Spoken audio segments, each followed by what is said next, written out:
But economy अल्हम्दुलिल्लाह तीसरे साल में स्टेबिलिटी के बाद रिकवरी की तरफ अब रिफ्लेक्शन उसका आना शुरू हो गया है। और ये मैं नहीं कह रहा, अब ये कौन कह रहा है?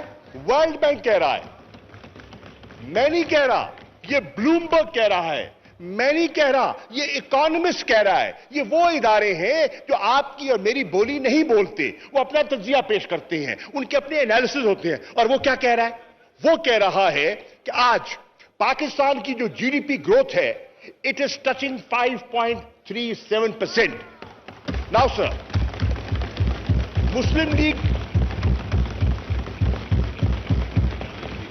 लीग नवाज की जो हुकूमत के तुर्रा इम्तियाज था, मेरी बात मुकम्मल हो जाए फिर जरूर कीजिएगा बात, जो तुर्रा इम्तियाज था इनका था। इसके बाद एहसान इकबाल साहब बात करेंगे, प्लीज आप तशरीफ। मेरी बात मुकम्मल होने दें सर, आप जरूर बात कीजिए। एहसान इकबाल साहब जनाब वाला, इनका तुर्रा इम्तियाज था कि हमने 5% ग्रोथ हासिल की उन हालात में, जिन कंडीशंस में इन्होंने की और जिन कंडीशंस में आज आपकी हुकूमत ने किया है। कोविड कंडीशन में पूरी दुनिया की मईशत कॉन्ट्रैक्ट कर रही है, पूरी दुनिया की मईशत को कोविड कंडीशंस की वजह से सेटबैक हुआ है, और उन हालात में आपने 5.37% ग्रोथ की है। आपका जो एग्रीकल्चर सेक्टर है, जो स्टैग्नेट कर रहा था, जिस पर जमूद तारी था, जनाबे वाला, आज वर्ल्ड बैंक का सर्वे कह रहा है it has grown by 3.3%। Now sir, primarily we are an agrarian economy. There are 83 lakh agriculture farming households in Pakistan. When their purchasing power goes up, it has a multiplier effect on Pakistan's economy. और ये हो रहा है। आप देखिए large scale manufacturing को देखिए, the production is going up, और उसका इंपैक्ट जो है आज आपको दिखाई दे रहा है इन ग्रोथ एंड इक्तिसादी शरह। इस वक्त कौमी असम्बली का इजलास जारी है। शाह महमूद कुरैशी इजहार ख्याल कर रहे हैं। उन्होंने कहा कि तीसरे साल भी स्टेबिलिटी के बाद मैनेजमेंट जो लिए हैं उनकी वजह से बेहतरी आना शुरू हो चुकी है। जीडीपी ग्रोथ 5.37 हो चुकी है। एग्रीकल्चर सेक्टर की ग्रोथ भी बढ़ रही है और 3.3% ग्रोथ बढ़ चुकी है एग्रीकल्चर सेक्टर की। जबकि दूसरी जानिब सेनेट का इजलास भी जारी है, और जब सेनेट का इजलास जारी शुरू हुआ तो उस वक्त दहशतगर्दी के वाक़े की शदीद अल्फाज में मजम्मत की गई। बिल्कुल खाद की कीमत चढ़ी। हम सब कहते हैं, हम सब देही इलाकों से ताल्लुक रखते हैं, हम गाफिल नहीं हैं, हम जवाबदेह हैं। बिल्कुल खाद की कीमत चढ़ी है। देखना यह है कि क्यों चढ़ी है, मैं समझता हूं, और हमने बहसियत हुकूमत के क्या इक़दाम लिए हैं उसमें एक ठहराव पैदा करने के लिए। जनाबे वाला, पहली बात तो यह है कि जो गवर्नमेंट के बस में था, गवर्नमेंट के बस में यह था कि गैस की शॉर्टेज के बावजूद, गैस की पूरी मुल्क में किल्लत है, जैसे कि मिनिस्टर पेट्रोलियम अभी कह रहे थे कि 9% हमारी गैस की सप्लाई हर साल बतदरीज कम हो रही है। सिंध की भी कम हो रही है, खैबर पख्तूनख्वा की भी कम हो रही है, और नेशनल फिगर जो है वो 9% डिक्लाइन है ऑन अ ईयरली बेसिस। इस माहौल में जब गैस की बंदिश की गई है, आम शहरी मुतासिर हो रहे हैं, लोगों के चूल्हे ठंडे हैं, इसके बावजूद पाकिस्तान की मईशत के पहिए को रवा दवा रखने के लिए हुकूमत ने फैसला किया कि फर्टिलाइजर प्लांट्स को गैस की सप्लाई जारी रहेगी। नतीजतन आपकी यूरिया की प्रोडक्शन पिछले साल से, अगर आप ईयर टू ईयर एनालिसिस करें तो तकरीबन 3.5 लाख प्रोडक्शन टन्स की प्रोडक्शन में इजाफा हुआ है। अब जो हम कर सकते थे हमने किया, बट मैं ये नहीं कहता, मैं एडमिट करता हूं कुछ डीलर्स हैं वो बिल्कुल होल्ड कर रहे हैं, कुछ डीलर्स हैं जो लोगों का इस्तेहसाल कर रहे हैं, और उनका तदारुक होना चाहिए, बिल्कुल होना चाहिए, और हम करेंगे इंशाअल्लाह। लेकिन जनाब स्पीकर, मैं ये कहता चलूं, 1 मिनट के लिए आप जरा एक नजर डालिए। फर्ज कीजिए आज पाकिस्तान में यूरिया पैदा न हो रही होती, या और हमारी जो डिमांड से, हमारी जो है डिमांड सप्लाई से ज्यादा होती, हम क्या करते? हम इंपोर्ट करते। इंपोर्ट आज आप एक बोरी यूरिया की बाहर से मंगाएं तो आपको अंदाजा होगा कि एक बोरी यूरिया की क्या कीमत है। उसके बरक्स पाकिस्तान के किसान को जो महंगी यूरिया भी बिक रही है वो इंटरनेशनल प्राइस से कहीं सस्ती है। इंटरनेशनल प्राइस अगर यूरिया की 8-9 हजार रुपए बोरी को छू रही है तो आज भी जो ब्लैक भी हो रही है वो 2500 पे मिल रही है। मैं ये नहीं कह रहा, मैं ब्लैक मार्केटिंग को जस्टिफाई नहीं कर रहा, बिल्कुल नहीं मिलनी चाहिए, कंट्रोल रेट पे मिलनी चाहिए, लेकिन ये कह देना और वहां जनाब हम एक खाद पे एक पार्टी एहतजाज की बात कर रही है। मैं कह रहा हूं कि जब हम ये बातें करते हैं तो पाकिस्तान की आवाम को, पाकिस्तान के किसान को एक तकाबली जायजा सामने रखकर अपनी राय कायम करनी चाहिए।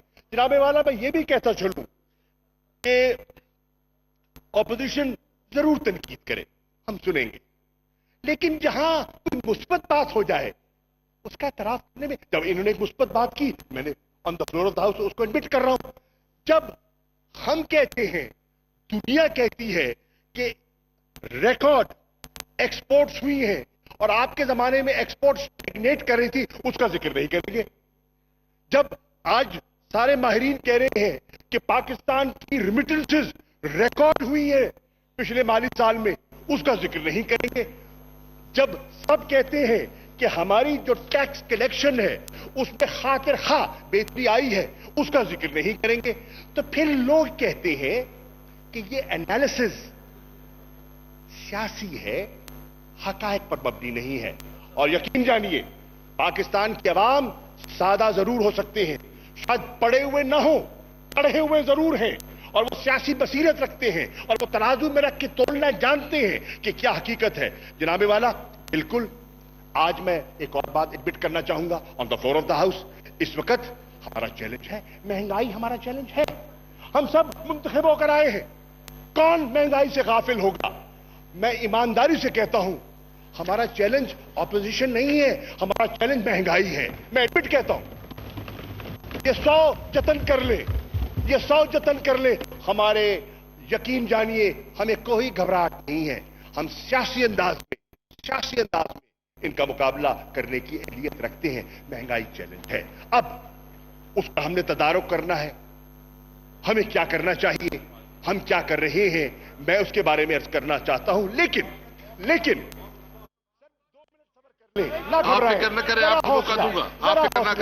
दिल मिलाए नहीं, प्लीज न परेशान हो मेरे भाई। देखिए, अब सवाल ये है कि महंगाई की वजूहात पर आएंगे ना। लेट अस एनालाइज, महंगाई है, let us try and analyse कि महंगाई की वजूहात क्या है। डोमेस्टिक भी होंगी, हो सकता है कोताही भी हो, I will not shrug that, but there are certain international factors जिसको अकाउंट फॉर करना है। कम से कम पढ़ा लिखा जी शऊर तबका उसको अकाउंट फॉर करता है। वो क्या है? Number 1, record increase in international price of gas. मैं भी स्पेन से होकर आ रहा हूं, 70% उनकी गैस की कीमत में इजाफा हुआ। आज यूरोपियन यूनियन में गैस प्राइसेस मौजूद बहस है। आपने देखा कजाकिस्तान में क्या हुआ, ये आपके सामने हकीकत है। वाई? Gas prices. दूसरा, पेट्रोलियम प्रोडक्ट्स, आज जो आपकी फी बैरल कीमत है और हमारा इन्हिसार बेशतर इंपोर्टेड पेट्रोल पर है, तो उसका इंपैक्ट महंगाई पर नहीं होगा, यकीनन होगा। आज फूड आइटम्स जो है, international commodity prices, food prices are at a new high.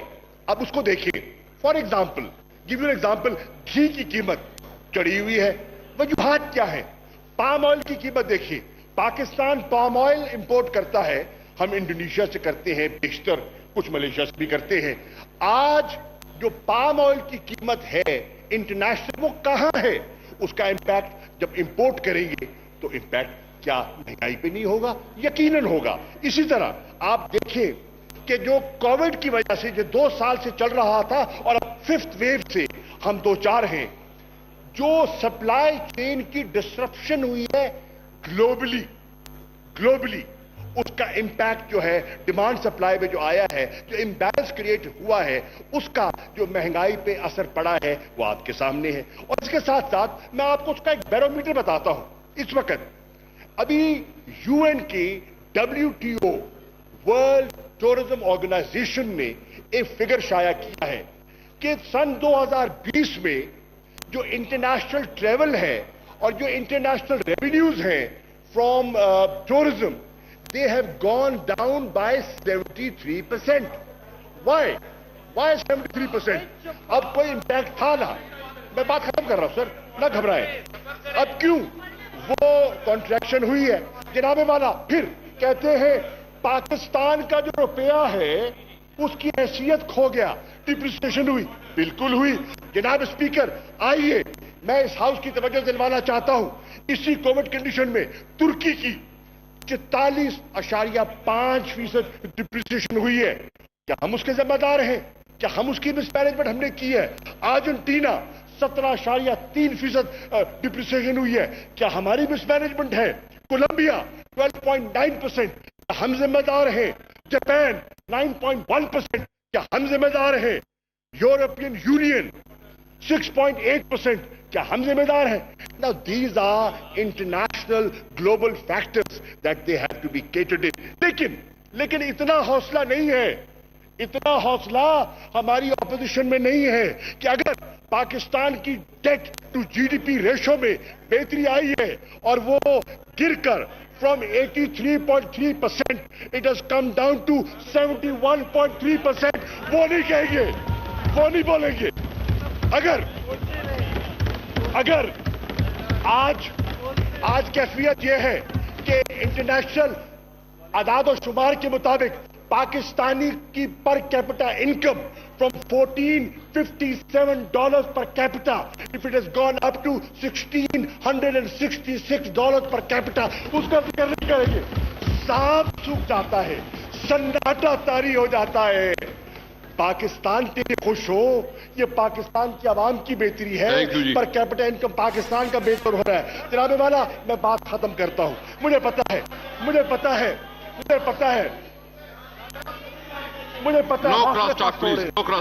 है जज्बात भड़क रहे हैं, मुझे पता है कि जो सब्र का पैमाना है वो लबरेज होने को है। लेकिन जनाबे वाला मैं अर्ज करता चलूं कि हमने अब फोकस किया है, पहला साल, दूसरा साल स्टेबिलिटी का साल, तीसरा साल रिकवरी का साल और चौथा साल खुशहाल पाकिस्तान का साल होगा इंशाअल्लाह। जनाबे वाला अब ये पाकिस्तान की तारीख में पहली मर्तबा sir on the floor of the house as the foreign minister of Pakistan मैं कह रहा हूं, we have given a new direction to Pakistan's foreign policy, and there's a new focus and there's a new shift, and that shift is from geopolitics to geoeconomics. Why? To attain economic security for Pakistan, to protect the well-being of ordinary Pakistani. We have changed the direction of Pakistan's foreign policy. Thank you. And Janab Wala, I will conclude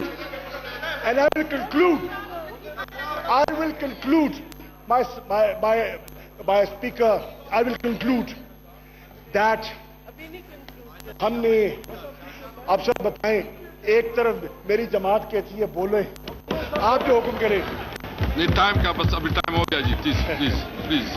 right sir, मैं आपका एहतराम करता हूं, मैं इस chair का एहतराम करूंगा, मैं आपके हुक्म की तामील करूंगा, लेकिन जाने से पहले ये कह दूंगा कि मैंने एक खत आजिजाना सा खत शहबाज शरीफ साहब की खिदमत में पेश किया और एक आजिजाना सा खत चिट्ठी सैयद जी के नाम लिखी है, बिलावल भुट्टो के नाम लिखी है जी। तो मैं कह रहा हूं वो मेरा खत पढ़ तो लो, उस खत का जवाब तो दे दो, मानो ना मानो, बैठो तो सही, गुफ्तगू तो करो, बैठ के बात तो करो, आओ।